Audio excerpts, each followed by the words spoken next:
Hi everybody, this is Mrs. D. You thought I was on vacation, but I'm working from home. I hope you are. The first thing I want to say is if we were in class, we would be doing an EE. Of course, you all know that means, that's right, I heard you saying it, an expedition excerpt. Now, I don't know what number we're on because each class seems to be on a different number, so pick your next number.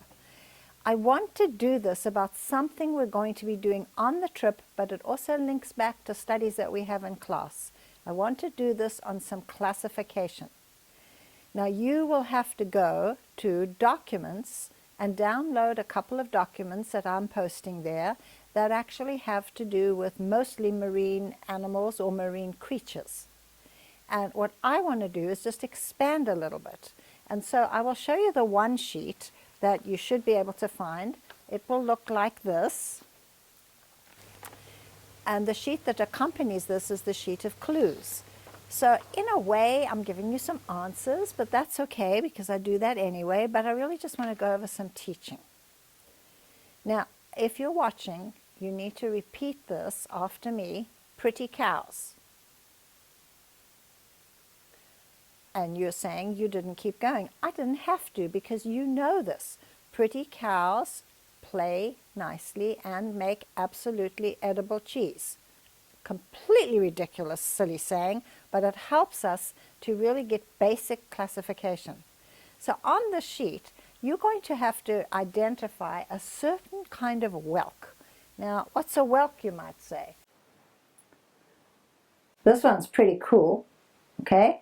It's a left opening, so this would be a lightning whelk. But they're asking for a different kind of a whelk. But I just want you to be able to tell me and add this to the answer sheet. How do we classify that? What phylum does that belong to? The next one is going to require you to guess it from the picture that you see. This is a really cool guy, okay? He's pretty big. He only has one opening, so we call him a gastropod, but classify him. All right, so number 3 talks about a something head whale, and I'm just going to give that one to you because I want you to know something. It's the melon head whale. However, the melon head whale is not really a true whale, and so I just want to tell you that it's a little bit like the killer whale, which is not a true whale. It's more in the dolphin family, and so this one is better referred to as the little killer whale. But of course we can still classify this in chordata, and so that's all good. It's just when you get down to finer classifications, you've got to be very specific. And while we're on that, because there is another thing that you're going to read on your sheet that talks about the color yellow, and then it talks about a shark. Well, I'm sure you all know that that's going to be the lemon shark. Why don't we just briefly mention here the 3 types of fish that you find when you classify in chordata. Remember, the first one would be agnatha, and lamprey would be an example of that. We don't really get into that in a lot of detail at this level, but the next one is a big deal because that's where you would find your shark. They're cartilaginous, and so they are not bony fish. They are not considered bony at all, and their structure is very different from the bony fish. So we've got the cartilaginous, and then we have the bony fish. And so of course you're going to put your whales and dolphin into the bony fish, but you're going to put your sharks into the cartilaginous. And if you want their correct names, you've got the Osteichthyes, are your bony fish, and then you've got your Chondrichthyes. That's a correct word if you're going to try and spell that one.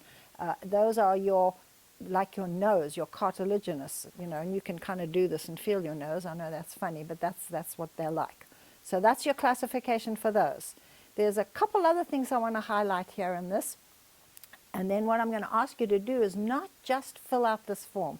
I want you to look for pictures and let it come into me when we get back to the schoolroom with some pictures of what these look like. That will be fun. I know it is because I've been doing that research myself. Another one I wanted to mention is the fact that they talk about pickleweed. But I'm going to tell you when we go down to the marsh, we're going to call it something else. We're going to talk about glasswort. So we'll show you that on this trip we're going on. How about a coconut crab? Now, that's the one thing that I need to tell you doesn't fit the title of the page. The title of the page says sea creatures, But I need you to understand that that is actually not a marine creature, which is a good thing actually, but this coconut crab is the largest terrestrial crab, in fact the largest terrestrial arthropod period, and I've even seen pictures where it gets into a nest and eats a bird. It's a monster. Stay away from this one. Are there any others I wanted to mention right now? Yes, just because I really, really like this one. Well, this is my sea star or starfish. It's okay, it's not living, it hasn't been for a while, but there's one that you're going to see. Sounds like you could eat it, but you can't really, so you can find the word that goes with that. And I just wanted to tell you that we actually don't get that particular one in our waters, so there's no chance that you're going to be starting to find anything that sounds like candy in the form of a sea star in our waters when we go down to the ocean soon. Now, this has been a short EE because Mrs. D has not put her famous drawings on the board, and I apologize for that. We can always fix that when we get back to class, but in the meantime, take that paper, print it out of Documents. It's under your class in Documents, and you go ahead and fill in all the correct names. I want you to look up the phyla for each one. Okay, phylum is singular, phyla is plural. There are 12 items, and I want you to bring those back to me, correctly of course, because you all know this. And the other thing I just said, please look for some pictures of these things. One other interesting thing, quahogs. Do you know anything about quahogs? I know I love dissecting those, but you know, I found out that quahogs come in a classification of size. And so sometimes something is called a something else quahog. I'm being a little secretive because there's one on your paper, but that would just tell me that it's not the full-size quahog that's only called a quahog. By the way, those are very tough if you're going to eat them, so they're really only good in some kind of a stew. You can find out the rest yourself. And I'll see you back in class next week.